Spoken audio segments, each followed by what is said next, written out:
An ex-WWE star has claimed roster releases paid for Vince McMahon's hush money. An NXT star has returned after a 9-month absence, and WWE is charging $50,000 for WrestleMania ticket packages. Stay tuned for the wrestling news. Current AEW and Ring of Honor star EJ Nduka has taken to Twitter just the past couple days, voicing his frustration with his WWE release and claiming that the money that was resulted from his release was used to spend on hush money alongside other released WWE superstars.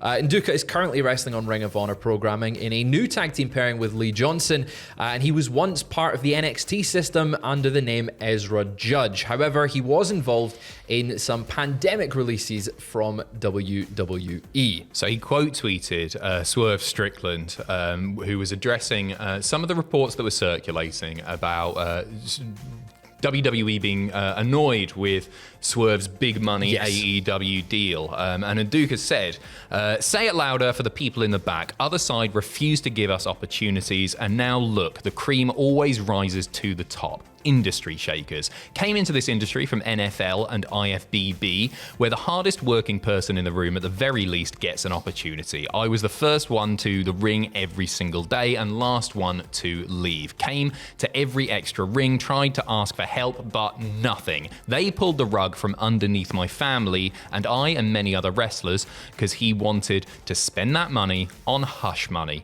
As far as I'm concerned, y'all can eat glass. He continued by saying, I'd rather work for a boss who is genuinely excited for your future and development, who waits at the end of the ramp for everyone to congratulate them instead of one who ignores you or buries you for trying to be different. Y'all don't even know half of all you see is the end product. Told to sign an NDA and never say I wasn't given an opportunity because I would blackball myself. Fast forward 3 years later and I don't give a damn. Y'all left my family and I stranded during the pandemic and we almost lost our home. I get my mouth shut and head down. It's understandable frustrations from him there coming following his WWE release a couple of years ago, and now obviously all the allegations towards Vince McMahon and the hush money scandal. It's understandable. Yeah, for sure. I don't think he's necessarily speaking literally when he said that my release paid for this hush money. But I think it's a really brave statement to make. I think it's really cool, and I'm really, really happy for his and Swerve's success in AEW and on Ring of Honor. I think they're two tremendously gifted performers, and to come out and say that they weren't given the opportunities in the WWE system, I think is a cool thing to do. And to state that they tried to make him sign an NDA, I'd never heard anything of the sort. No. So that, I think it's a really brave move, and I think you've got to commend him for doing that. So fair play to the guy. And definitely it shows how much trust he has where he is right now and how safe and secure he feels in that Ring of Honor AEW system right now. And what a nice bit of praise for Tony Khan as well, to get that in there and say that he's waiting at the top of the ramp to give feedback or congratulate or whatever he's doing. He's there, he's really invested, which maybe he didn't see in WWE system. So fair play to the guy. 100%. Well, staying on the idea of NXT at the moment, an NXT star has returned after a 9-month absence. Of course, we're talking about Nikita Lyons. She returned on a house show last night after a 9-month absence from the company due to an injury. She was last seen January 9th episode of NXT, losing a match to Blair Davenport.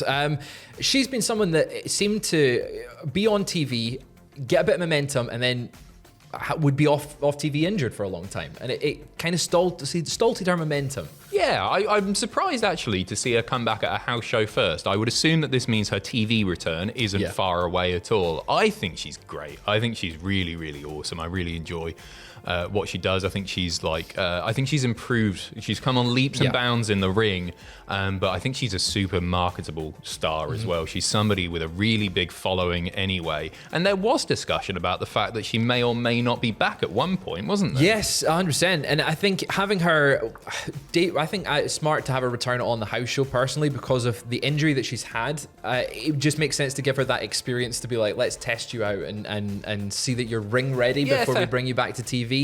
But with that big move to the CW coming very, very soon, it could have been a return that you saved for that one. Yeah, perhaps, yeah. And I think, and you know what, she's over. She's a really recognisable face. I think people will be buzzing to see her back. And now we know she's realistically not that far from being back on our screen. So good to see her return to action for sure. Speaking of the move to the CW, Shawn Michaels has teased some big changes coming to NXT. He was speaking at the Chicago Tribune, promoting the move and the big event that's taking place in Chicago. And he said the following. Certainly, we want to make a big splash on the CW network. We'll have some big changes, but I think more of that will be from a look and physical standpoint. We will still be what NXT is, which is bringing some of the most talented, young, diverse athletes in all of the nation and developing them into the WWE superstars of tomorrow. This, of course, follows the report that was circulating yesterday that NXT is expected to get a new look and logo. WrestleVote suggesting that we could see a new metallic feel to NXT. What does that mean? I think the color scheme, I think they're going sort of like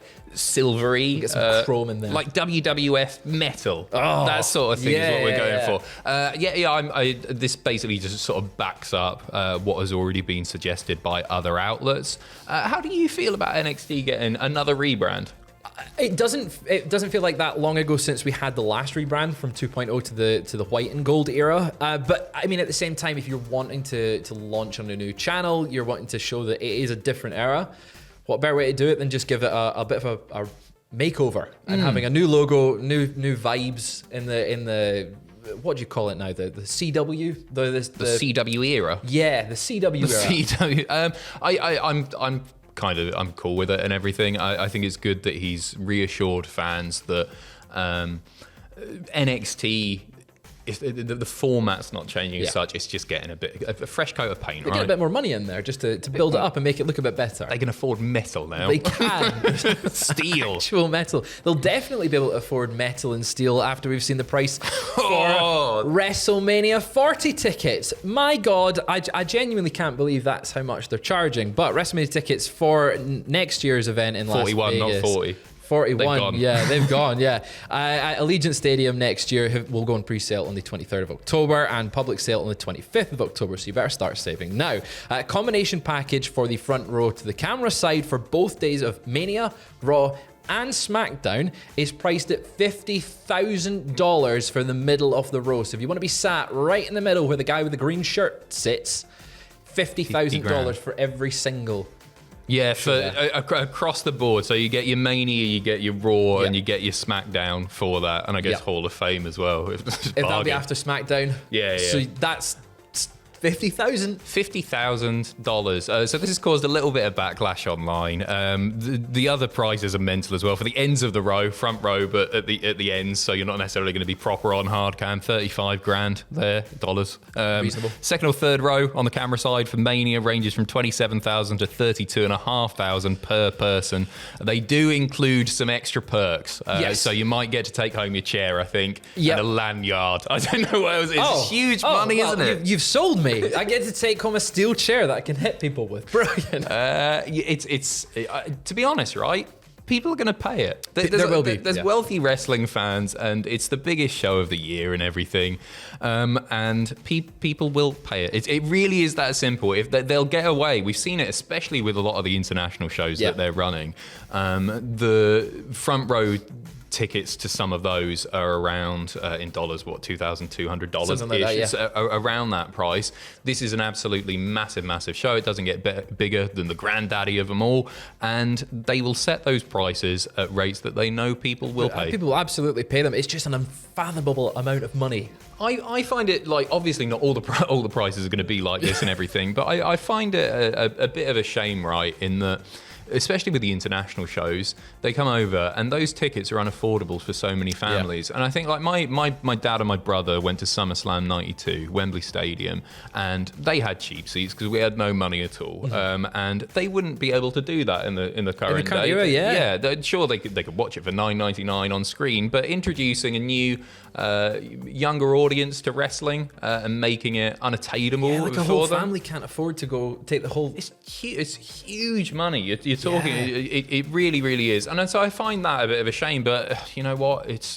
That's the market, isn't it? Business, what can you isn't do it? about it? Like, if they can get away with charging those prices, they will do. But I feel sorry for the people who don't have the money to go to these. But the other good thing is there's loads of really good indie wrestling. That's absolutely right. You mentioned indie wrestling, and we've got a bit of a rare independent appearance from one Kofi Kingston. This came out of nowhere. Yeah, it really did. It's been announced that he's going to be making an appearance for Ego Pro Chicago on October 5th. He's not wrestling or anything. He's doing a photo op at their return to the Forge event with 100% of the meet and greet money going towards NavarroFarm.org. That comes from Fightful's Shawn Ross Sapp. This just doesn't happen with Kofi. No, it feels like he's like, I mean, he obviously had some time in the independents before WWE, but in my mind, he's just WWE.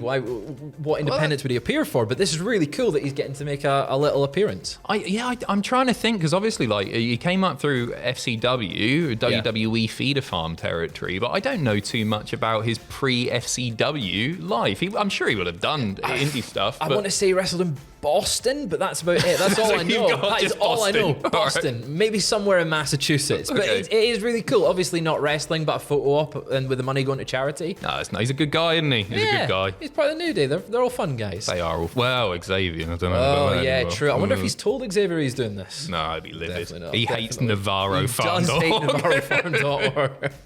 That is all we've got for you just now. If more wrestling news breaks throughout the day, stay tuned to Cultaholic.com, and we will see you later.